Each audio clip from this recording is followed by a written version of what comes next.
Pemirsa, usai Amerika Serikat menyerang 3 fasilitas nuklir Iran di Fordow, Nayans, dan Isfahan yang dilancarkan jelang proses diplomasi perundingan nuklir AS Iran putaran ke-6 yang rencananya akan dilangsungkan di Muscat, Oman. Bagaimana potensi program nuklir Iran ke depan? Untuk membahas hal ini telah bergabung bersama kami analisis Timur Tengah dari Universitas Padjadjaran, Ibu Dina Sulaiman. Assalamualaikum, selamat malam Ibu Dina.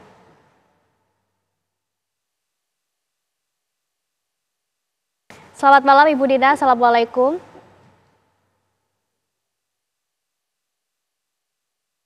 Baik, Bu Dina, apa suara kami terdengar?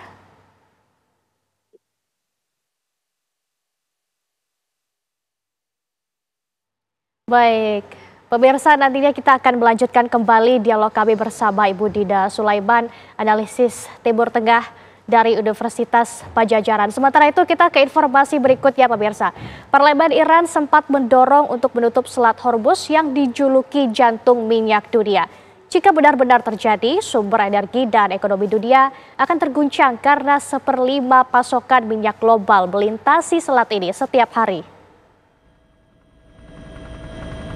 Parlemen Iran dilaporkan akan menyetujui langkah untuk menutup Selat Hormuz yang merupakan jalur perdagangan minyak paling krusial di dunia. Selat Hormuz adalah jalur pengiriman minyak utama dunia yang menghubungkan Teluk dengan Laut Arab.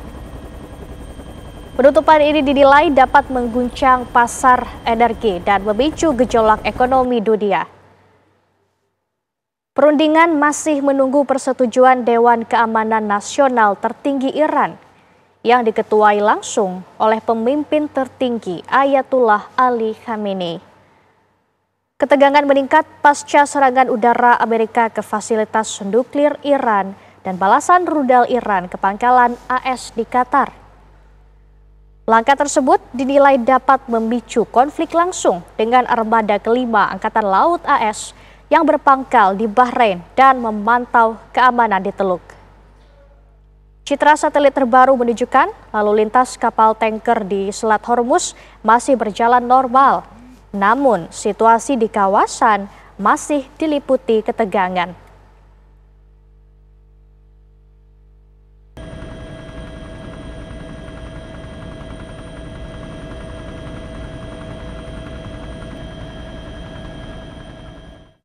Baik pemirsa, kami telah mencoba untuk kembali tersambung dengan Ibu Dina Sulaiman, analisis Timur Tengah dari Universitas Padjadjaran. Assalamualaikum, selamat malam Ibu Dina. Selamat malam, Mbak Laura. Baik, Bu Dina, Garda Revolusi Islam Iran meluncurkan serangan 6 rudal ke pangkalan militer Amerika Serikat di Qatar, yang merupakan pangkalan militer terbesar AS di Timur Tengah, Bu Dina. Serangan Iran ini sebagai balasan atas serangan bom Amerika Serikat ke fasilitas nuklir Teheran. Nah, bagaimana pandangan Anda terkait hal ini? Baik, serangan ini didahului sebenarnya oleh Amerika Serikat yang menyerang 3 fasilitas nuklir di Iran. Cuma yang ingin saya garis bawahi adalah bahwa serangan Amerika Serikat ke fasilitas nuklir di Iran itu sebenarnya serangan terbatas. Jadi tidak seperti yang disampaikan oleh Trump bahwa itu betul-betul hancur lebur gitu ya. Tidak ada bukti sama sekali untuk mendukung klaim Trump itu, dan foto-foto satelit juga menunjukkan bahwa kerusakannya minor. Nah, sekarang pertanyaannya, mengapa kok Amerika Serikat memberikan serangan terbatas itu?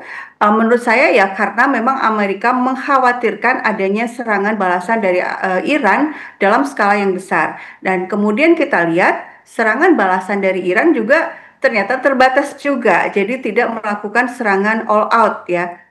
Dan bahkan Trump mengumumkan sendiri ya di media sosialnya bahwa Iran sudah memberikan informasi terlebih dahulu dan kemudian pangkalan tersebut sudah dikosongkan. Nah, ini bukan berarti Iran dan Amerika Serikat main mata, bukan seperti itu, tapi kedua pihak memang tidak ingin ada front perang baru.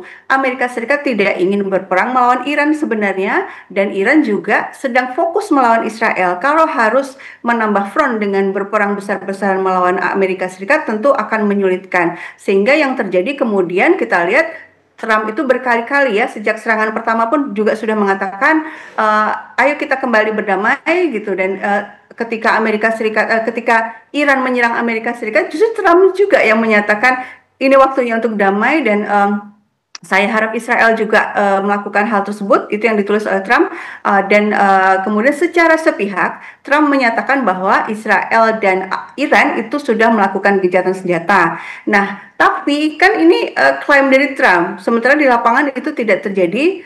Iran kita tahu masih melakukan serangan ke Israel, dan sebaliknya juga Israel masih melakukan serangan ke Iran. Itu berita yang terakhir saya dapatkan ya, saya belum update lagi yang paling baru. Tapi menurut saya ketika gencatan senjata itu dipaksakan satu pihak itu nggak akan ya tidak masuk akal juga. Kenapa harus Trump yang memaksakan dan memastikan ini kan fait accompli ya. Dua pihak ini masih belum apa-apa, tiba-tiba disebut oleh Trump sudah gencatan senjata. Nah, ini menurut saya ini upaya framing dari pihak Amerika Serikat untuk menyudutkan Iran ya. Seandainya Iran kemudian betul-betul secara verbal menyatakan tidak mau berdamai, tidak mau gencatan senjata, nanti seolah-olah Iran diposisikan sebagai pihak uh, yang memprovokasi perang, yang ingin perang berlanjut. Padahal kan kalau dilihat dari sejarah awalnya, justru Israel duluan yang menyerang, kemudian Iran memberikan balasan. Cuma dalam konteks perjuangan membela Palestina, Iran dalam kerangka hukum internasional dia berhak untuk membalas serangan Israel, tapi di saat yang sama ini adalah upaya untuk membantu Palestina juga, karena kita tahu sudah 12 hari ya Israel diserang oleh Iran, oleh rudal-rudal Iran, sehingga banyak situs-situs pentingnya atau gedung-gedung pentingnya Baik, Bu termasuk Dina. gedung Mossad, gedung-gedung Kementerian Pertahanan dan lain-lain itu yang dilumpuhkan oleh Iran. Baik. Sehingga itulah sebabnya mengapa Netanyahu meminta Amerika Serikat untuk terjun dalam perang ini secara langsung, dan Baik, Bu Dina. mengupayakan channel-channel diplomatik agar bekerja untuk membujuk Iran agar berhenti menyerang Israel. Baik, Bu Dina, usai Amerika Serikat yang ikut menyerang fasilitas nuklir Iran di 3 lokasi Iran ini, bagaimana Anda melihat program nuklir Iran ke depannya akan seperti apa?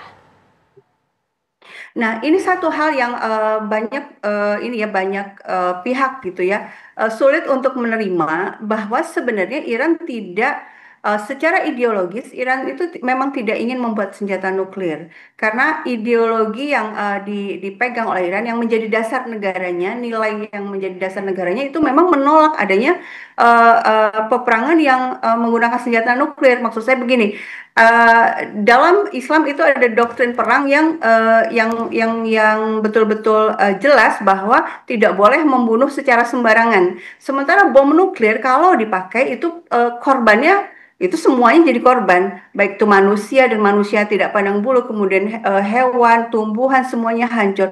Sehingga secara inherent di pihak Iran sendiri memang tidak ada upaya untuk membangun senjata nuklir tersebut. Ini adalah proyek nuklir untuk kepentingan damai, dan itu diawasi oleh IAEA.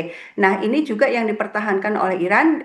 Dia menyatakan tetap akan membangun proyek nuklirnya, akan melanjutkannya, tapi bukan dalam rangka untuk membuat senjata nuklir. Sehingga memang, oh ya, dari IAEA juga kan mengakui ya bahwa memang tidak ada indikasi untuk membuat senjata nuklir, sehingga ketika Amerika Serikat menyerang Iran, Israel menyerang Iran dengan alasan nuklir itu sebenarnya tidak bisa diterima. Lalu kita perlu mencari lagi, ini sebenarnya alasannya apa? Satu-satunya jawabannya adalah Palestina. Karena Iran selama ini mendukung Palestina, memberikan bantuan senjata, logistik, teknologi untuk membuat senjata, itulah yang membuat Israel betul-betul menginginkan adanya penggulingan pemerintah Iran supaya terbentuk pemerintahan baru yang pro-Israel. Tapi sampai hari ini Iran masih bertahan, masih Baik. bisa melakukan serangan balasan gitu ya.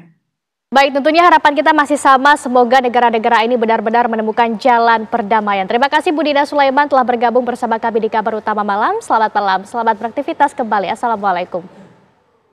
Waalaikumsalam. Terima kasih.